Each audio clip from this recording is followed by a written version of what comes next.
Hola, buenos días a todos. Mi nombre es Eduardo García, soy profesor de finanzas y hoy vamos a grabar un vídeo que va a tratar una introducción a la contabilidad financiera. Cuando hablamos de contabilidad, decimos que el concepto contabilidad viene del latín account, que lo podemos traducir por la ciencia del patrimonio. Pues bien, dentro de lo que podríamos analizar o definir como contabilidad, solemos distinguir dos grandes subsistemas, ¿no? Por un lado está el sistema de lo que llamamos contabilidad financiera, que también se le suele llamar contabilidad externa, porque está orientado fundamentalmente a la presentación de información a terceros. Y en segundo lugar tendríamos lo que podríamos definir como contabilidad interna, contabilidad analítica, contabilidad de gestión. Pues bien, en el vídeo de hoy vamos a presentar una introducción al primer gran aspecto de la contabilidad, que es, como decimos, lo que llamamos contabilidad financiera. Bueno, cuando hablamos de contabilidad financiera, lo primero que hay que decir es que es una contabilidad de carácter obligatorio, ¿vale? Esta obligatoriedad viene definida o está establecida como consecuencia de la incorporación de España a la Unión Europea, a la antigua Comunidad Europea, y que uno de los requisitos que se establecía es que precisamente todas las empresas, para garantizar un poco la libertad de movimiento de personas y de capitales, pues se exigía que los oferentes en el mercado pues dispusieran de información. Por eso, a partir de nuestra incorporación a la Unión Europea, la Comunidad Europea en su momento, en el año 85, se modificó toda la legislación mercantil. Se publicó el Plan General de Contabilidad, se modificaron las leyes de sociedades anónimas, de sociedades de responsabilidad limitada, y como consecuencia de todo este proceso de modificación de la legislación mercantil, pues surge el Plan General de Contabilidad. Y a partir del año 90, pues lo que podemos decir del siglo pasado, que la contabilidad financiera es una contabilidad que es de carácter obligatorio, es una contabilidad que además es de carácter público. Todas las empresas tienen la obligación de depositar las cuentas en un registro público. En el caso de España es el registro mercantil de la provincia donde tenga la sede social la compañía, y además es una contabilidad que está sujeto a normas de obligado cumplimiento. Bueno, ¿cuáles son los objetivos que persigue la contabilidad financiera? Pues los objetivos que persigue la contabilidad financiera fundamentalmente es informar para la toma de decisiones para que lo que normalmente solemos llamar usuarios de la contabilidad, ¿vale? ¿Y quién son estos usuarios de la contabilidad? Bueno, los americanos los suelen definir como stakeholder, que son grupos de interés, grupos interesados en la marcha de una compañía. Estos grupos interesados en la marcha de la compañía para poder tomar decisiones de invertir, decisiones de prestar dinero, decisiones en definitiva de contratar productos o servicios, necesitan disponer de información.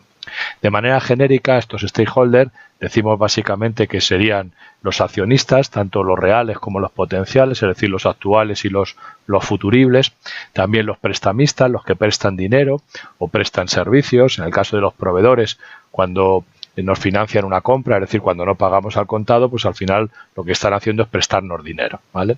Bueno, por tanto, accionistas, prestamistas, también los clientes que también necesitan disponer de información a los efectos de ver si el cliente, en este caso la empresa, va a cumplir con sus garantías, si va a tener permanencia en el tiempo, etcétera, ¿vale? También los empleados, porque como siempre decimos es condición necesaria, aunque no suficiente, que la compañía vaya bien para de alguna forma garantizar el puesto de trabajo. También, por supuesto, Hacienda, porque en muchos casos la base de la mayor parte de los impuestos se basa pues en resultado económico.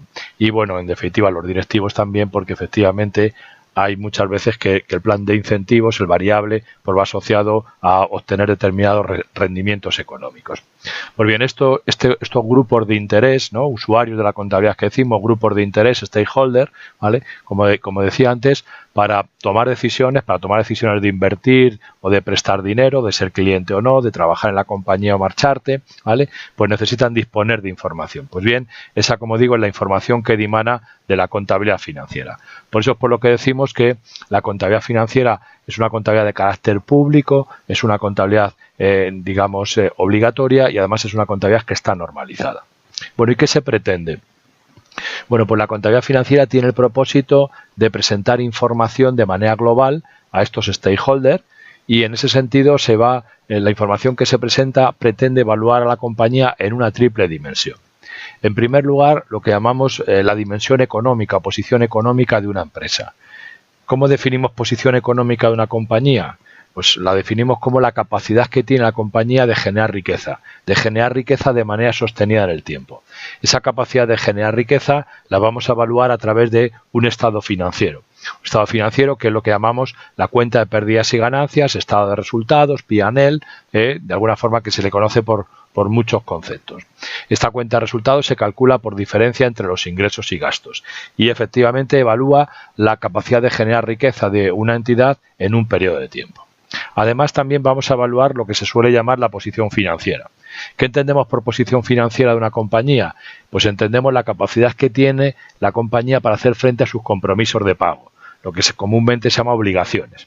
Esa capacidad para hacer frente a sus compromisos de pago la vamos a evaluar a través de otro estado financiero, que es el que llamamos el balance de situación, que en su versión matemática del balance de situación lo podemos expresar como PN, que es patrimonio neto, que es expresión de la riqueza de una compañía, de una unidad económica en un momento determinado, que es igual a la diferencia entre AT, que AT, cuando hablamos de AT nos referimos a activos y a activos totales, y menos los pasivos. Bueno, para entender bien estos 5 elementos que componen lo que podríamos llamar las cuentas anuales, vamos a pasar a definirlos para entender bien qué es el balance de situación. Dice el Plan General de Contabilidad, en el marco conceptual, cuando habla de los elementos que conforman las cuentas anuales, dice ¿qué son activos?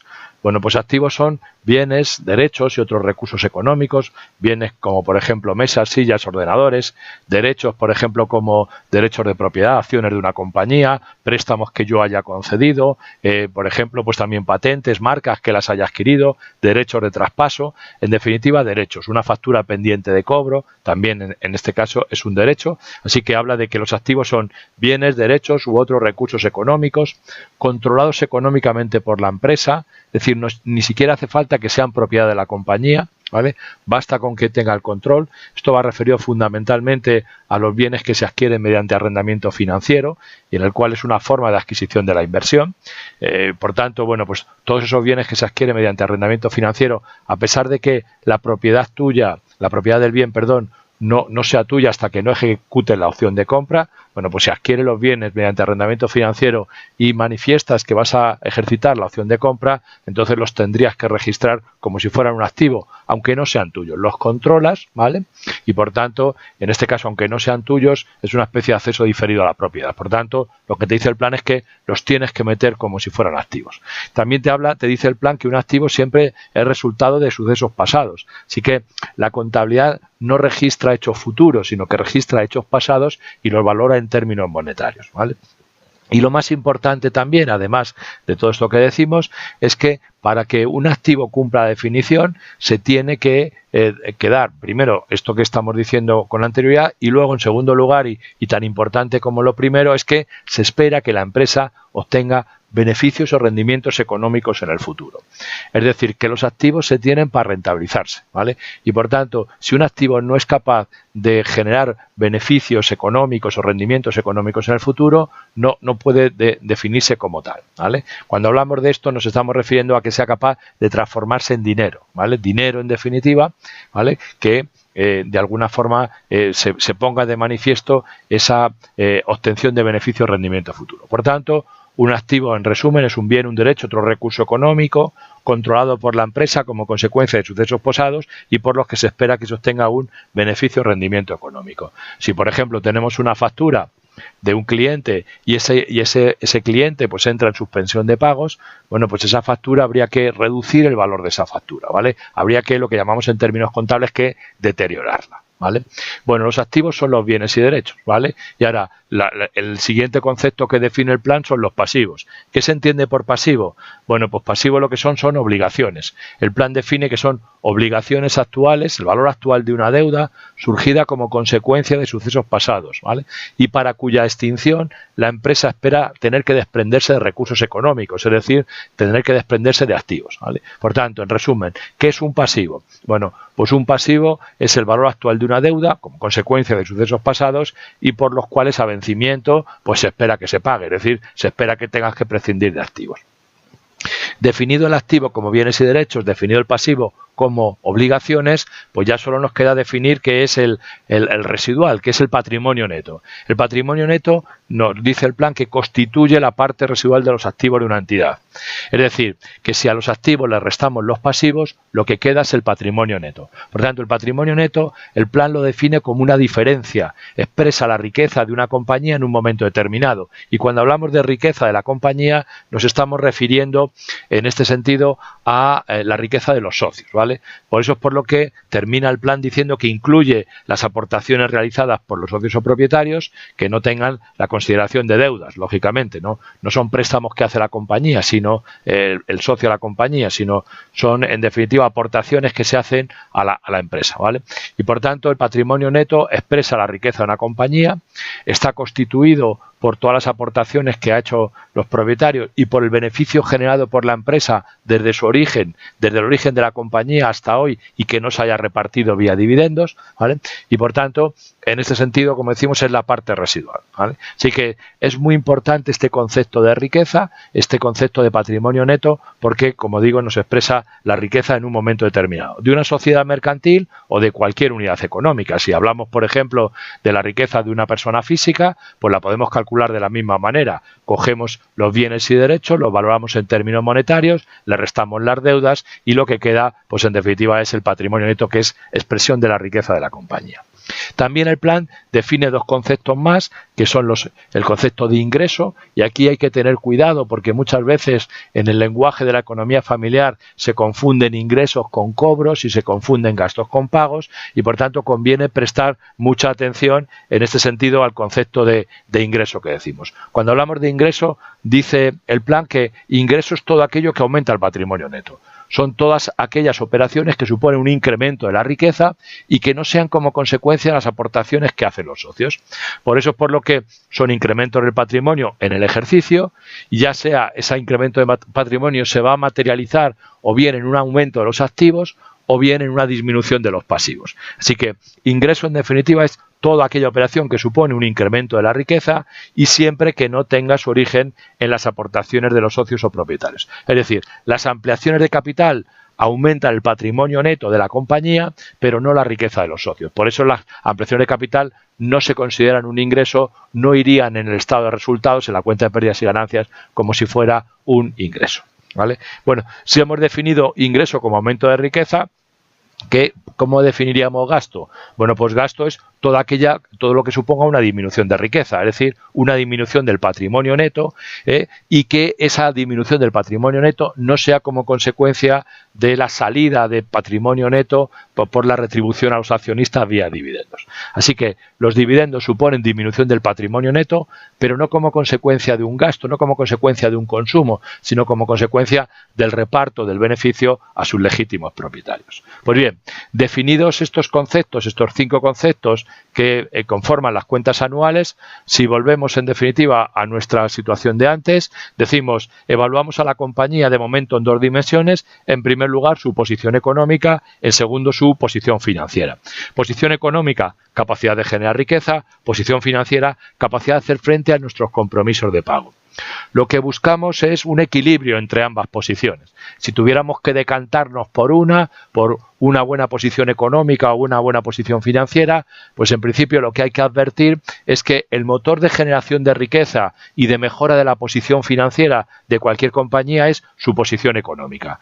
Si una compañía no es capaz de generar riqueza, es decir, si en una compañía de manera persistente los gastos son superiores a los ingresos, es decir, se están generando excedentes negativos, ese excedente negativo lo que va a suponer es una disminución de la posición financiera, ¿vale? Por tanto, motor de generación de riqueza y de mejora de la posición financiera, la posición económica. Por tanto, hay que centrarse de una manera muy importante y muy intensiva en mejorar la riqueza, en definitiva, en generar un beneficio, en que los ingresos sean superiores en definitiva a los gastos, ¿vale? Pero también, por otro lado, tenemos que tener una adecuada posición financiera. Este es el concepto muy importante de equilibrio financiero. El concepto de equilibrio financiero que nos viene a decir lo siguiente: para que la compañía pueda seguir desarrollando sus actividades de manera equilibrada en el tiempo, y por tanto no tenga tensiones de liquidez, tensiones de financiación. Hay un principio básico de la financiación, y es que las inversiones a largo plazo deben financiarse con financiación a largo. Si financias las inversiones a largo con financiación a corto, lo que puedes tener es tensión financiera. Esto nos pasa también, si me permitís, lo podemos ver en un ejemplo en economía familiar, pues aquellas personas que tenemos una vivienda y que las hemos adquirido mediante una financiación bancaria. Es decir, aunque las hayamos pagado contado al propietario de la vivienda, hemos tenido que solicitar un préstamo hipotecario. Ese préstamo hipotecario no se nos ha ocurrido solicitarlo a 2 años, ¿no? ¿Por qué? Pues porque a pesar de que seamos capaces de generar riqueza, a pesar de que nuestros ingresos sean superiores a los gastos y esa riqueza se transforme en flujo de caja, si hubiéramos pedido el préstamo a 2 años, vencerían las deudas, ¿vale? La letra, en definitiva, sería de tal importe, vencerían las deudas y no tendríamos con qué hacerlo a frente, ¿vale? Y por tanto, lo que no podemos hacer es vender los activos para hacer frente, en definitiva, al pago de nuestra vivienda. No tiene mucho sentido. Por tanto, principio muy importante de equilibrio financiero. Inversiones a largo plazo, las inversiones que van a generar riqueza a largo plazo, que se van a transformar en dinero en un largo plazo, en más de un ejercicio económico que decimos, deberían de financiarse a largo plazo. Sería algo así como si un transportista, un camionero, por ejemplo, pues comprara su camión y lo financiara en principio con un préstamo a 1 año. Pues ¿qué pasaría? Que a pesar de que hiciera muchos servicios de transporte con el camión, ¿vale? Por muchos que hiciera, en un ejercicio económico no generaría el suficiente dinero como para ¿qué? Como para cubrir todos los costes de la operativa del negocio, es decir, el gasoil, el desgaste de ruedas, la reparación, los mantenimientos, su propio sueldo, en definitiva, todos los gastos con los ingresos que obtendría, no sería capaz de recuperar todos los gastos y encima además generar flujos de caja suficientes para hacer frente a el pago de todo el camión en un ejercicio económico, ¿vale? Por tanto, debe haber una equiparación entre las inversiones y sus fuentes de financiación. Si la inversión va a generar dinero durante más de un ejercicio económico, lo razonable es que lo equiparáramos con la financiación, ¿vale? Por tanto, inversiones a largo, financiación a largo, para que la compañía no se estrangule financieramente, ¿vale? El último de los estados financieros que es interesante para la evaluación de esta triple evaluación sería la posición de tesorería. La posición de tesorería, ¿qué nos vendría a explicar? Lo que nos vendría a explicar es la capacidad que tiene una compañía de generar efectivo a lo largo de un ejercicio económico también. En España lo solemos llamar F, ¿no? Las iniciales son de estado de flujos de efectivo. Bueno, en el mundo se le puede encontrar definido como estado de flujos de efectivo, si queréis, o estado de cash flow, ¿vale? Lo que calculamos en el estado de cash flow es la caja general, lo que pretendemos calcular es la caja que genera el negocio, ¿no? Y esa caja se calcula por diferencia entre los cobros y los pagos, ¿vale? Igual que hemos dicho con la cuenta de pérdidas y ganancias, vamos a definir también, y con el balance de situación, vamos a definir también qué se entiende por cobros y por pagos, ¿vale? Aunque el Plan General de Contabilidad no lo define de manera formal en ningún sitio en concreto, sí que de alguna forma cuando hablamos en definitiva de los procedimientos, las normas de elaboración de las cuentas anuales, lo que solemos llamar NECA, ¿vale? Se habla en principio de manera, de alguna forma no directa, pero sí indirecta, de lo que se puede entender por cobro. Las NIC sí que definen, las normas internacionales de contabilidad sí que definen el cobro como cualquier aumento de tesorería. Por tanto, definimos cobro como aumento de la caja, aumento de tesorería. Y por tanto, este aumento de tesorería, es decir, el aumento de la tesorería de la compañía puede provenir de distintas fuentes, ¿vale? De distintos orígenes. Por eso es por lo que generalmente cuando hablamos del estado de tesorería lo dividimos en 3 grandes apartados. En primer lugar, los cobros que proceden de las actividades de explotación. El Plan General de Contabilidad español lo llama actividades de explotación, la norma internacional de contabilidad lo llama actividades, en este caso, operativas, ¿no? O actividades, en definitiva, asociadas a la operativa del negocio, ¿vale? Así que actividades de explotación, actividades corrientes, actividades operativas, como queráis definirlo. Por tanto, aquí incorporaremos todos los cobros asociados a los ingresos de explotación.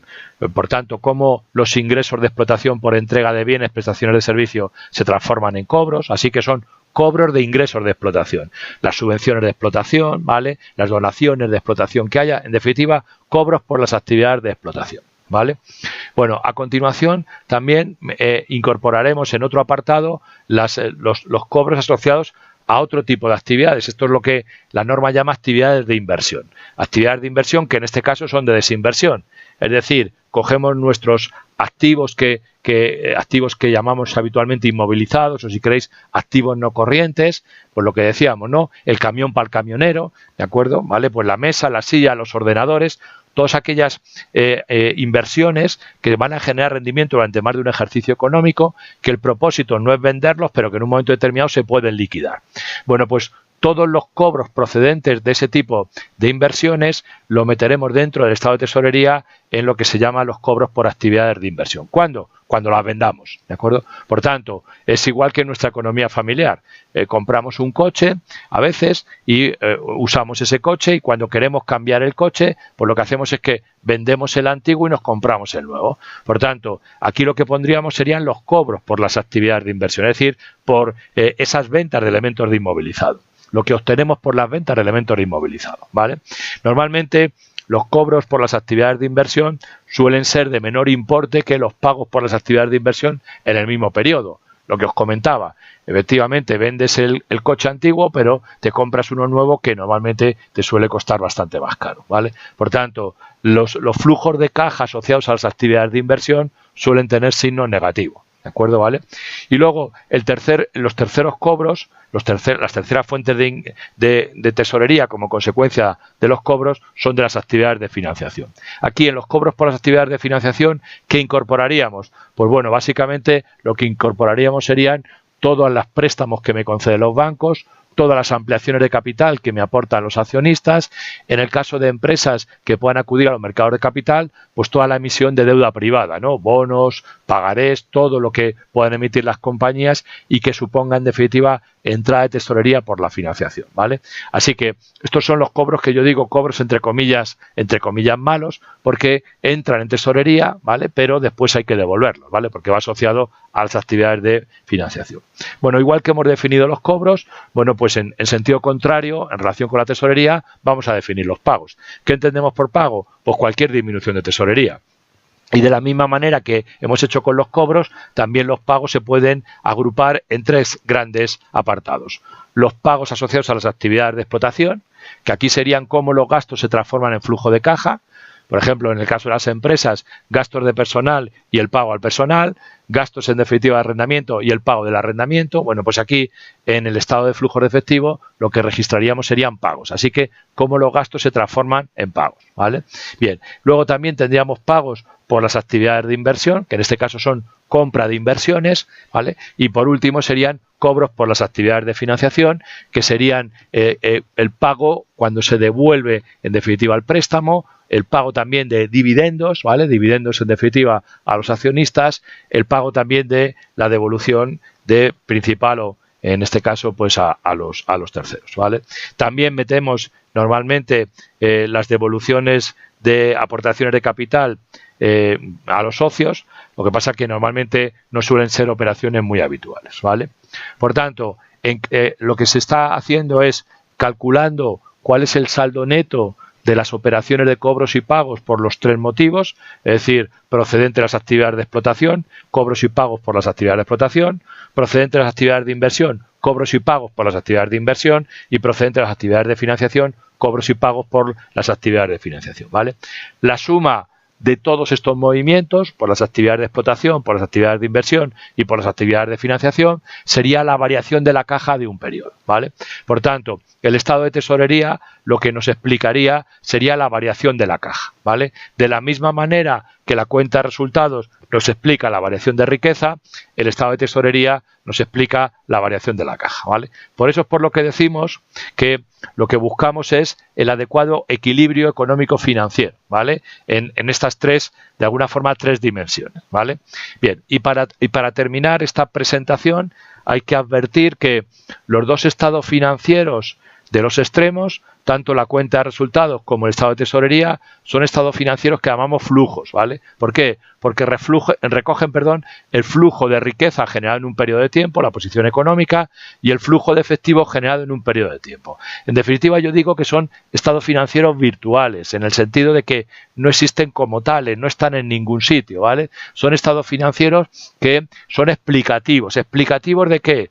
Pues en el caso de la posición económica, de la cuenta de resultados, nos explican el incremento de riqueza, el incremento del patrimonio neto que ha habido como consecuencia de las operaciones de ingresos y gastos en el periodo, ¿vale? Por tanto, es una explicación de la generación de riqueza, ¿vale? De la misma manera, el estado de tesorería lo que nos explica es la caja generada. Por tanto, nos está explicando una partida del balance que es importante, una partida del activo que es importante, pero no deja de ser, en definitiva, una partida del activo. Por tanto, son estados financieros explicativos que nos explican la generación de riqueza, la cuenta de resultados, la generación de tesorería, el estado de tesorería. De hecho, como digo, no los necesitaríamos, en estricto sentido no los necesitaríamos. ¿Y por qué digo que no los necesitaríamos? Sería algo así como si quisiéramos en economía familiar calcular cuánta riqueza hemos generado en un periodo y cuánta tesorería hemos generado en un periodo. Bastaría simplemente con que hiciéramos un balance de situación de nuestra situación financiera, es decir, si podríamos calcular cuál es nuestra riqueza